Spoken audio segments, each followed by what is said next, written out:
सभी मसीही भाई बहनों को यीशु के नाम में शालोम, प्रेज द लॉर्ड, जय मसीह की। और प्रभु यीशु में आपका भाई जेम्स आप सभी का इस बाइबल अध्ययन कार्यक्रम में बहुत बहुत स्वागत करते हैं, बहुत बहुत धन्यवाद करते हैं।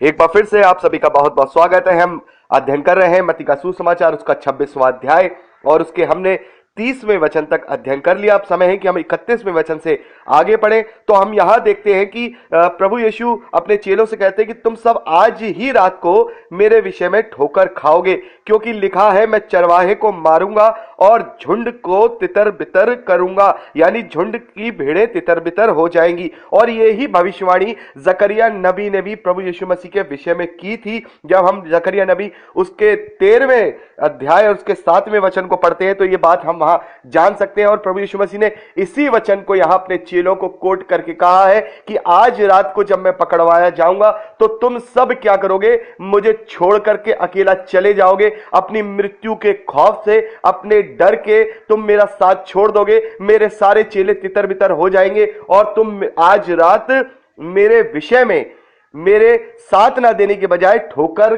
करोगे। और यहां पर वो जकरिया नबी की उस भविष्यवाणी को जो है यहां कोट करते हैं कि देखो ये बात भी जो पहले ही भविष्यवक्ताओं को बता दी गई थी वो आज रात पूरी होगी। प्रभु यीशु मसीह कहते हैं लेकिन परंतु अपने जी उठने के बाद तुमसे मैं सबसे पहले गलील को जाऊंगा, वहां तुमसे मिलूंगा और फिर उस रीति से तुम्हें वहां सारी बातें बताऊंगा। और यहां पर क्या होता है, इस पर जो पतरस होता है वो पतरस बड़े घमंड से प्रभु यीशु मसीह से कहता है कि यदि सब तेरे विषय में ठोकर खाए तो खाए, यदि तेरा ये सब साथ छोड़ दे तो छोड़ दे, लेकिन परंतु मैं कभी ठोकर नहीं खाऊंगा। यीशु ने उससे कहा मैं तुझसे सच कहता हूं कि आज ही रात को मुर्गे के बांग देने से पहले तू मेरा 3 बार इनकार करेगा। यानी तू मुझे 3 बार मुकर जाएगा। पतरस ने उससे कहा यदि मुझे तेरे साथ मरना भी पड़े तो भी मैं तुझसे कभी ना मुकरूंगा। और ऐसा और सब चेलों ने भी प्रभु यीशु से कहा।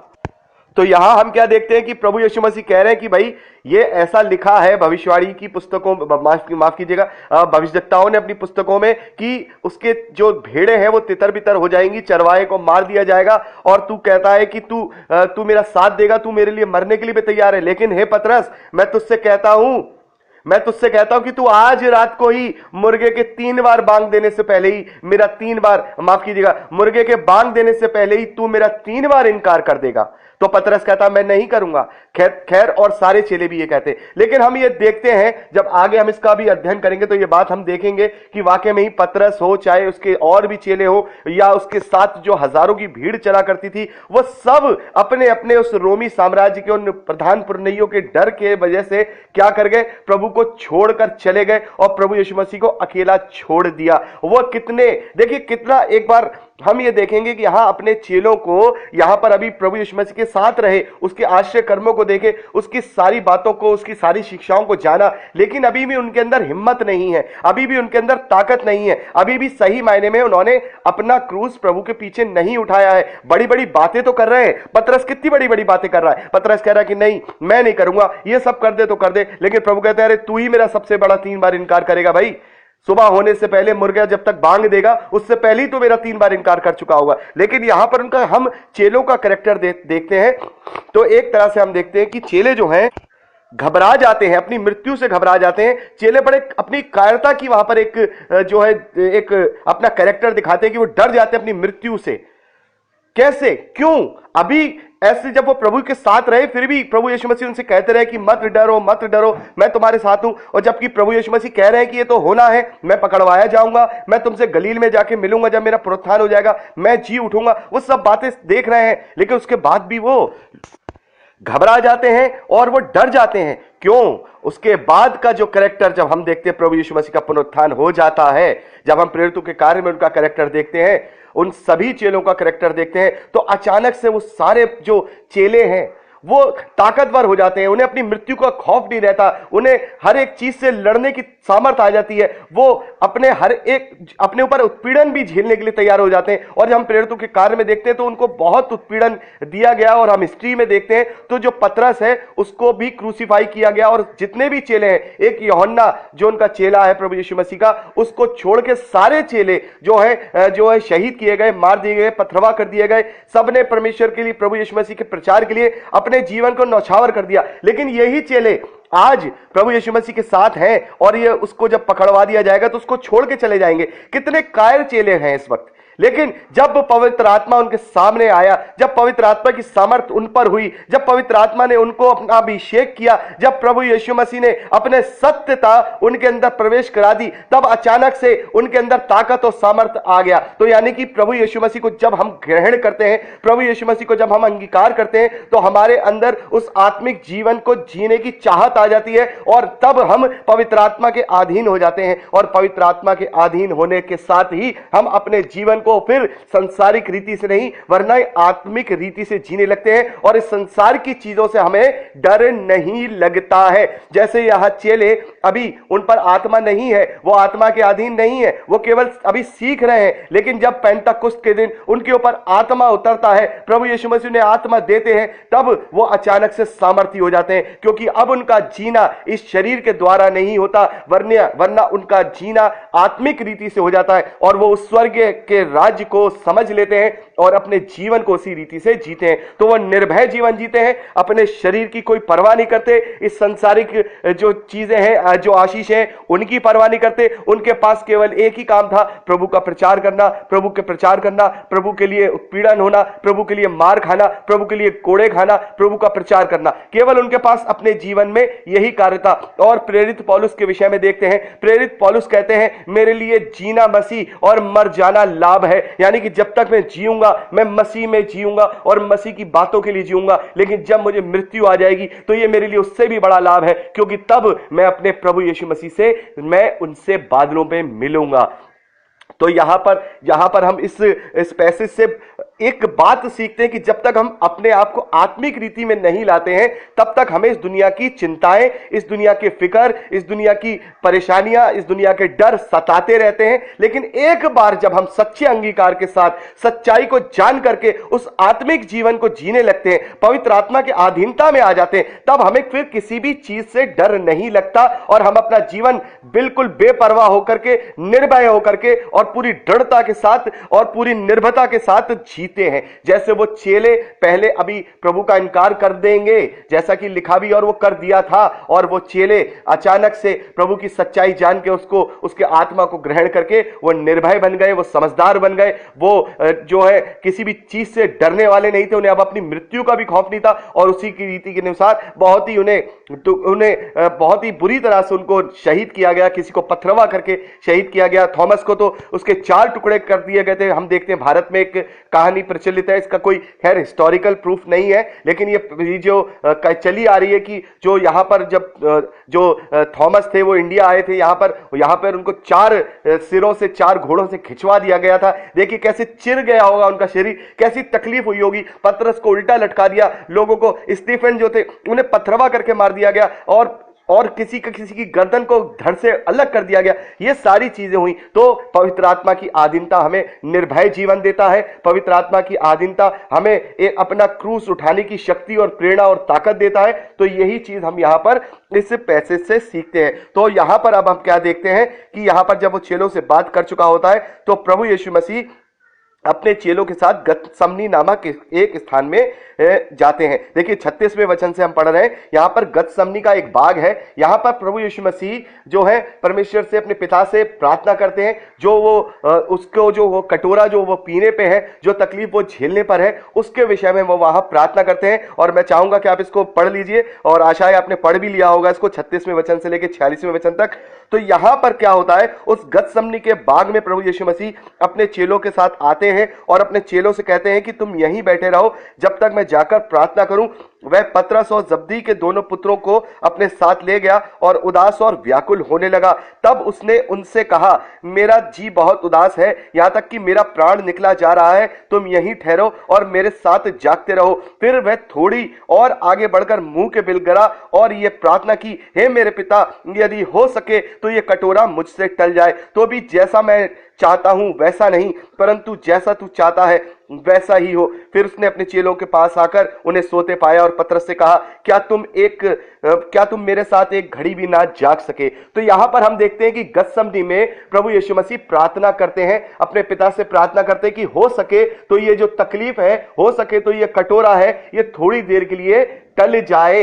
यहां पे बहुत से लोग कहते हैं कि वो ये प्रार्थना कर रहा है कि ये अब मेरे साथ ऐसा ना हो, क्योंकि ऐसा वो कर ही नहीं सकता, क्योंकि वो अपने परमेश्वर, अपने पिता की इच्छा को पूरी करने आया है, तो वो अपनी इच्छा को, उस पिता की इच्छा को पूरी करेगा।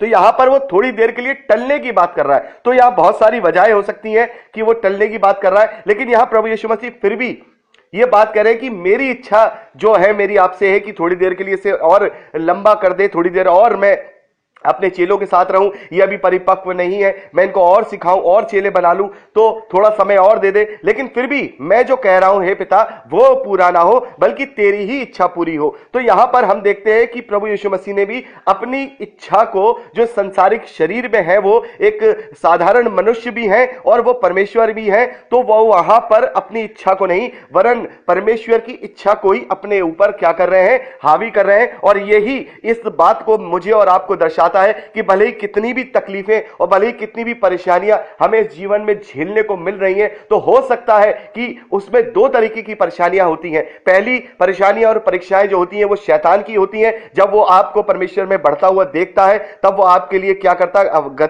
अवरोधक यानी ब्रेकर्स लगाता है, ताकि आपकी गति को जो है धीमी पड़ सके। और कुछ बातें परमेश्वर की इच्छा के द्वारा भी होती हैं कि इसके जीवन से बहुत आयत के जो है लोग इसके जीवन से आशीषित होने पाए, इसकी गवाही से आशीषित होने पाए। तो कुछ परमेश्वर की ओर से भी होती हैं, लेकिन जो शैतान की ओर से होती हैं वो हम वचन के द्वारा और अपने धीरजवंत अपने जीवन के द्वारा हम उससे लड़ सकते हैं, उससे हम पार पा सकते हैं। लेकिन जो परमेश्वर के द्वारा होती हैं, जो परमेश्वर हमारे जीवन से अगर किसी को कुछ सिखाना चाहता है, तब हमें हमेशा यही कहना चाहिए कि हाँ प्रभु, ये तेरी ओर से अगर मेरे जीवन में ये परेशानी, कठिनाई है या ये तकलीफ है, या इससे किसी को मेरे जीवन से अगर तुझे कोई अपना निजाम बनाना है, तो हे प्रभु, हो सके तो ये सारी चीजें मेरे जीवन से हट जाए, लेकिन तब भी मेरी नहीं वरन तेरी ही योजना, तेरी ही इच्छा मेरे जीवन में पूरी हो। तो ये बात यहां प्रभु यीशु मसीह सिखाते हैं।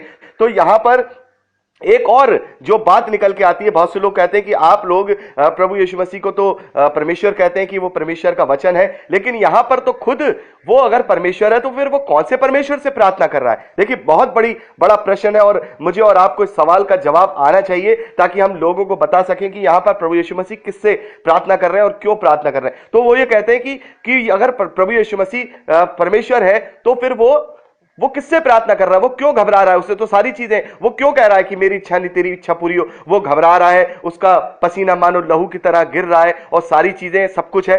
तो यहां पर देखिए, इसका जवाब जानने से पहले हमें इसके आगे पढ़ना होगा। यहां पर लिखा है 41वें वचन से, जागते रहो और प्रार्थना करते रहो कि तुम परीक्षा में ना पड़ो। देखिए यहां पर ध्यान से सुनिएगा, यहां प्रभु कहते हैं आत्मा तो तैयार है परंतु शरीर दुर्बल है। आत्मा तो तैयार है परंतु शरीर दुर्बल है। तो यहां पर हम देखते हैं कि यहां पर जो प्रभु यीशु मसीह क्या है, हम यूहन्ना का सुसमाचार पढ़ते हैं तो उससे हमें पता लगता है कि प्रभु यीशु मसीह स्वयं परमेश्वर का वचन है और वचन ही परमेश्वर है, और उस वचन के द्वारा ही पूरी सृष्टि का निर्माण हुआ है, उस पूरी सृष्टि की रचना हुई है, और वही वचन मनुष्यों के बीच में डेरा करता है और देहधारी यानी एक शरीर में होकर के आता है। तो यहां पर प्रभु यीशु मसीह परमेश्वर की क्वालिटी है, परमेश्वर का कर्म है, परमेश्वर का कलमा है, परमेश्वर का वचन है, स्वयं परमेश्वर है। लेकिन वो है किसमें? क्या वो एक पूर्ण रूप से परमेश्वर के उसमें अस्तित्व में है? नहीं, वो एक हड्डी और मांस के शरीर के अंदर है। और हम देखते हैं पौलुस के द्वारा भी यह बताया गया कि जो शरीर है और जो प्राण है उसकी अपनी अभिलाषाएं होती है, और जो आत्मा है जो परमेश्वर के स्वरूप में है उसकी अपनी अलग जो है अभिलाषाएं होती है, उसके अलग ही कार्य होते हैं। जो गलातियों की पुस्तक उसके 5वें अध्याय उसके 17वें वचन से लेकर के हम 23वें वचन तक देख सकते हैं कि आत्मा और शरीर के जो कार्य होते हैं हैं वो अलग अलग होते हैं। तो चूंकि प्रभु यीशु मसीह जो कि परमेश्वर का वचन है वो शरीर में होकर के इस धरती पर आया है, तो वो शरीर जो है वो शरीर ही परमेश्वर का पुत्र कहलाया गया, क्योंकि मेरा और आपका जो उद्धार है वो उस आत्मा के उत्पीड़न के द्वारा नहीं हुआ, उस आत्मा की मृत्यु के द्वारा नहीं हुआ, बल्कि उस शरीर के उत्पीड़न के और शरीर के द्वारा लहू बहाए जाने के द्वारा और उस शरीर के जी उठने के द्वारा हुआ। तो सारा जो हमारा जो उद्धार का जो जरिया बना, जो एक मीडिएटर बना, तो वो शरीर बना जो प्रभु यीशु मसीह में निष्कलंक है, यानी उस शरीर से कभी भी उसने कोई पाप नहीं किया, उसे निष्कलंक बनाए रहा। तो यहां पर जो प्रभु यीशु मसीह का कहना है कि आत्मा तो तैयार है लेकिन जो शरीर है वो निर्बल पड़ रहा है, वो घबरा रहा है, क्योंकि है तो ये मनुष्य का ही शरीर। आत्मा तो बिल्कुल तैयार है, क्योंकि वो आत्मा परमेश्वर के कार्य करने के लिए हमेशा उसका लालसा परमेश्वर की तरफ ही रहता है, और परमेश्वर के जो भाने और चाहने योग्य होता है वही कार्य हमारा आत्मा करना चाहता है। लेकिन ये शरीर इस संसार की रीति से कार्य करना चाहता है, ये शरीर इस संसार की अभिलाषाओं में जो है फंसता है, ये शरीर इस संसार की उत्पीड़न को, इस संसार की तकलीफों से जो डरता है। तो यहां पर जो बात की जा रही है वो देह के द्वारा उस परमेश्वर से प्रार्थना की जा रही है, क्योंकि वो सारी तकलीफें, वो सारी परेशानी उस देह को ही झेलनी है, क्योंकि उस देह में फिर जब उसे क्रूसीफाई किया जाएगा तो उसमें किसी भी प्रकार का सामर्थ्य नहीं होगा। फिर वो देह ही पुकारता है, हे लामा लामा शब्दकानी, ये हे परमेश्वर तूने मुझे क्यों छोड़ दिया। और हम पूरा पवित्र शास्त्र पढ़ लें, नया नियम, उसके अंदर जब प्रभु यीशु मसीह क्रूसीफाई नहीं हुए हैं, उससे पहले और क्रूसीफाई होने के बाद कहीं भी पिता परमेश्वर के अलावा प्रभु यीशु मसीह ने परमेश्वर संबोधित नहीं किया है, हमेशा उसने पिता कहकर ही संबोधित किया है। लेकिन क्रूस पर चूंकि वो एक साधारण शरीर है, उस शरीर के द्वारा उस पिता परमेश्वर को परमेश्वर कहकर संबोधित किया गया है। तो हमें यह समझना होगा कि यहां पर प्रभु यीशु मसीह है तो पूर्ण रूप से परमेश्वर, लेकिन वो है किसमें? वो एक हड्डी और एक लहू और एक मांस के शरीर में है, जो इस मानव का है, जो इस संसार के मनुष्य का है, और उसकी वो अपनी खुद की अभिलाषाएं हैं। उसे भूख भी लगती है, उसे प्यास भी लगती है, उसे गुस्सा भी आता है, उसे रोना भी आता है, उसको तकलीफ भी होती है। ऐसा नहीं है प्रभु यीशु मसीह को अगर कोई वहां पे कोड़ा मारेगा तो उसे तकलीफ नहीं होगी कि वो परमेश्वर है। उसको तो भले ही उस आत्मा को तकलीफ नहीं होगी, लेकिन उसके अंदर जो प्राण है, उसको जो शरीर लहू और जो मांस के अंदर जो प्राण है उसको तो तकलीफ होगी। तो यहां पर उसी प्राण को, उसी शरीर को परमेश्वर का इकलौता पुत्र कहा गया, उसे उसका प्रिय पुत्र कहा गया कि वो उसकी सारी इच्छाओं को उसने पूरा किया। यानी कि जो आत्मा उसके अंदर है, जो वचन उसके अंदर है, उस वचन के द्वारा उस शरीर ने अपने आप को उसके अधीन किया और उससे सब कुछ सीखा और अपने आप को निष्पाप रखा। तो यहां पर प्रभु यीशु मसीह ने जो ये बात कह दी कि आत्मा तो तैयार है परंतु शरीर निर्बल है, तो यानी कि ये पूरा जो देह है, उसी देह के द्वारा मेरी और आपका छुटकारा हुआ है, उसी देह के द्वारा मैं और आप मृत्यु पे जयवंत हुए हैं, उसी देह के द्वारा हमारी जो छुटकारे की वाचा है उसे पक्का किया गया, क्योंकि उसी में से वो लहू निकला। इसीलिए परमेश्वर की इच्छा यह है कि वो ये चाहता है कि उसके पुत्र पर विश्वास करने के द्वारा उद्धार किया जाए। क्योंकि मैंने तुम्हारे लिए कुछ नहीं किया, मैंने अपने आप को यहां धरती पर भेजा, लेकिन जो भी कुछ किया उस देह में रह करके मेरे वचन ने वहां पर किया और उस तकलीफ को सहा, और तुम्हारे लिए निष्पाप होकर के भी उसने तुम्हारे लिए अपनी जो है उस मृत्यु को सह लिया, उस तकलीफ को सह लिया, और तुम्हारे लिए वो जी उठा और वो मृत्यु पर जयवंत हो गया। तो उसने वो सब उस शरीर के द्वारा उसने झेला है। तो उस शरीर के द्वारा ही मेरा और आपका, उस देह के द्वारा जो प्रभु यीशु मसीह की देह है उसके द्वारा ही मेरा और आपका उद्धार है। तो इसीलिए परमेश्वर भी चाहते हैं कि उसके उस पुत्र रूप पर विश्वास किया जाए, जैसे कि यूहन्ना के सुसमाचार 3 अध्याय उसके 16वें वचन में कहा है कि परमेश्वर ने जगत से ऐसा प्रेम रखा कि जो कोई उसके इकलौते पुत्र पर विश्वास करेगा वो नष्ट नहीं होगा परंतु अनंत जीवन पाएगा। तो परमेश्वर का वचन है, वो स्वयं परमेश्वर है, लेकिन वो एक मानव शरीर में है, और यहां पर वो मानव शरीर ही जो वो देह है जो तैयार नहीं है। यहां पे प्रभु कह रहे हैं कि वो निर्बल पड़ रहा है, तो वो देह ही है जो परमेश्वर से प्रार्थना कर रहा है कि क्योंकि वो सारी तकलीफें और सारी जिल्लत, वो सारी चीजें उस देह को ही झेलनी है, तो वो घबरा रहा है, वही देह से पसीना निकल रहा है, वही देह जो है प्रार्थना कर रही है, वही देह उदास है, वही देह जो है परेशान है। लेकिन आत्मा तैयार है। यहां पे प्रभु कह रहे हैं आत्मा तैयार है, क्योंकि आत्मा का जो कार्य होता है वो परमेश्वर की ओर लालसा करके कार्य करता है। जैसा आप इसको विस्तार से गलातियों की पुस्तक उसके 5वें अध्याय 17वें वचन से लेकर के 23वें वचन तक मैं रिकमेंड करूंगा से आप घर पे जरूर पढ़िएगा। तो यहां पर हम आगे पढ़ते हैं 42वें वचन में, फिर उसने दूसरी बार जाकर यह प्रार्थना की, हे मेरे पिता, यदि हो तो मेरे पिए बिना नहीं हट सकता है, तो तेरी इच्छा पूरी हो। तो कुल मिलाकर जब हम इसे 46वें वचन तक पढ़ते हैं तो उस देह के द्वारा जो प्रभु यीशु मसीह ने वहां पर पिता परमेश्वर से 3 बार प्रार्थना की, लेकिन तीनों बार भी उसने अपने आप को क्या किया, परमेश्वर की इच्छा पर ही छोड़ दिया। और वहां पर वो प्रार्थना के द्वारा, देखिए वो शरीर भी क्या कर रहा है, प्रार्थना कर रहा है, लेकिन अपने आप को ढांढस दे रहा है, अपने आप को धीरज दे रहा है, अपने आप को संभाल रहा है कि नहीं, ये पिता की इच्छा है, मुझे ये पूरा करना है, ये उसने मुझे कार्य सौंपा है, इसलिए मैं निष्पाप रहा, इसलिए मैं निष्कलंक रहा। वो शरीर अपने आप को तैयार कर रहा है। इसी प्रकार से हम जब परमेश्वर के कार्यों को करते हैं तो हम भी अपनी अभिलाषाओं को ऐसे ही धीरे धीरे नित्य कर करके अपने धीरजता के अंदर, अपने संयम के अंदर, अपने शरीर की अभिलाषाओं को छोड़ करके अपने आप को समझा सकते हैं, अपने आप को तैयार कर सकते हैं प्रार्थनाओं के द्वारा। तो वो शरीर भी निरंतर 3 बार प्रभु यीशु मसीह के द्वारा वहां पर उस शरीर के द्वारा वहां प्रार्थना की गई और उसने अपने आप को तैयार किया, क्योंकि वहां शरीर तैयार नहीं पड़ रहा है, वहां शरीर निर्बल हो रहा है, लेकिन आत्मा तैयार है। तो उस आत्मा के द्वारा उस शरीर को भी प्रार्थना के द्वारा, आत्मा के द्वारा उस शरीर को भी तैयार किया गया। और यहां पे प्रभु यीशु मसीह अपने चेलों को सोता हुआ देखते हैं और विश्राम करता हुआ देखते हैं। तो वो कहते हैं कि देखो, अब तुम मेरे साथ नहीं जागे, लेकिन अब मैं तैयार हूं, मेरा आत्मा तैयार है, मेरा शरीर तैयार है। या 45वें वचन में प्रभु यीशु मसीह कहते हैं, तब उसने चेलों के पास आकर उनसे कहा, अब सोते रहो और विश्राम करो, देखो घड़ी आ पहुंची है और मनुष्य का पुत्र पापियों के हाथों पकड़वाया जाता है, उठो चलें, देखो मेरा पकड़वाने वाला निकट आ पहुंचा है। तो यहां पर प्रभु यीशु मसीह ने प्रार्थना के द्वारा, उस अपने आत्मिक प्रार्थना के द्वारा उस शरीर को क्या किया, निर्बल से क्या किया, प्रबल किया, तैयार किया, उसको ढांढस के द्वारा, उसको धीरज के द्वारा, परमेश्वर की इच्छा के द्वारा उसके ऊपर वो अपनी परमेश्वर की इच्छा उस शरीर पर प्रबल की, ताकि वो शरीर तैयार हुआ परमेश्वर के कार्य को करने के लिए। क्योंकि ये कोई छोटा मोटा कार्य नहीं है, अपने आप को पूरी तरह से इस जिल्लत के साथ, इतने तड़प के साथ मृत्यु का किसी शरीर का प्राप्त करना। आप देखते हैं बहुत से लोग जब कभी तड़पते होते हैं, जो मर्सी डेथ के विषय में भी आपने सुना होगा कि बहुत से देशों में तो मर्सी डेथ का भी प्रचलन है कि जो तड़पते रहते हैं वो अपनी मृत्यु को मांगते हैं और वहां की सरकारों ने मृत्यु दे देती है। तो यहां पर ऐसी मृत्यु जो तड़प कर, जो नित्य करके प्रभु यीशु मसीह को अब 24 घंटे के अंदर उनके साथ जो होने वाला है, उनको पकड़वाया जाएगा, उनको कोड़े लगाए जाएंगे, कभी यहां, कभी पिलातुस के पास, कभी इधर, यहां सब जगह उन्हें घुमाया जाएगा और उनको थूका जाएगा, उनको बस ये सारी चीजें उस शरीर को झेलनी है। तो उस शरीर को प्रभु यीशु मसीह यहां गतसमनी के बाग में तैयार कर रहे हैं, क्योंकि वहां उनका आत्मा तो, यानी वो वचन तो तैयार है परमेश्वर का कार्य करने के लिए, क्योंकि वो सामर्थ्य है, लेकिन वो शरीर निर्बल है, वो शरीर निर्बल है। और अगर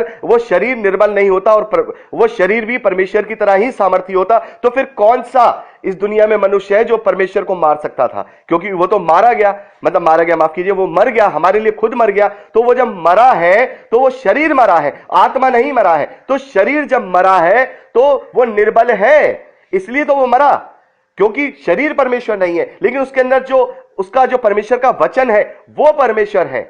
तो ये हमें जानना होगा कि हम आखिर किसको पुत्र कहते हैं, कौन परमेश्वर है। तो परमेश्वर है, वो एक है, और उसी में से उसका वचन है, उसी में से उसका पवित्र आत्मा है। तो वचन देहधारी हो गया और आत्मा हमारे अंदर निवास करता है। इसी प्रकार से वो त्रिएक परमेश्वर है। और ये सब कुछ कार्य पूरा होने के बाद भी, जब हम कल 1 कुरिन्थियों में पढ़ते हैं तो पौलुस कहता है कि सब कुछ जब पूरा हो जाएगा, उस देह का कार्य पूरा हो जाएगा, पवित्र आत्मा का कार्य पूरा हो जाएगा, तो सब उसी के अधीन हो जाएंगे, परमेश्वर में ही हो जाएंगे, ताकि सब में परमेश्वर ही सब कुछ हो। यह बात पौलुस ने भी कही है। और फिर वहां पर जैसा एक परमेश्वर था वैसा ही एक परमेश्वर हो जाएगा, लेकिन जो उसके कार्य हैं वो 3 तरीके से हैं। शरीर में रह करके उसने अपने वचन को शरीर में रह करके कार्य किया, पवित्र आत्मा हमारे अंदर होकर के कार्य करता है। तो इस प्रकार से वो त्रिएक परमेश्वर कहलाता है। और यहां पर हम समझ गए कि ये देह है जो निर्बल है, लेकिन आत्मा तैयार है। तो यहां पर हमने 46वें वचन तक अध्ययन कर लिया। अब यहां 47वें वचन से देखते हैं प्रभु यीशु मसीह को धोखे से पकड़वाया जाता है। वो अगली क्लिपिंग में उसका अध्ययन करेंगे। प्रभु आप सबको बहुत आशीष दे। Praise the Lord. दोस्तों, यदि आपको ये प्रचार पसंद आया है तो प्लीज शेयर जरूर करिए। और अगर आप चाहते हैं कि हमारे और भी वीडियो देखना जो हमने अपलोड किए हैं और जो हम आगे अपलोड करेंगे, तो आप हमारे चैनल को सब्सक्राइब कर लीजिए और वहां बेल आइकन है उसे टच करिए, ताकि जब भी हम नया वीडियो डालें वो नोटिफिकेशन आप तक जरूर पहुंचे। तो दोस्तों, आज के लिए इतना ही। परमेश्वर आपको सुरक्षित रखे, आप आनंदित रहें, परमेश्वर में आशीष पाए और बढ़ते जाएं। यीशु के सामर्थी नाम में, आमीन। Praise the Lord. जय मसीह की।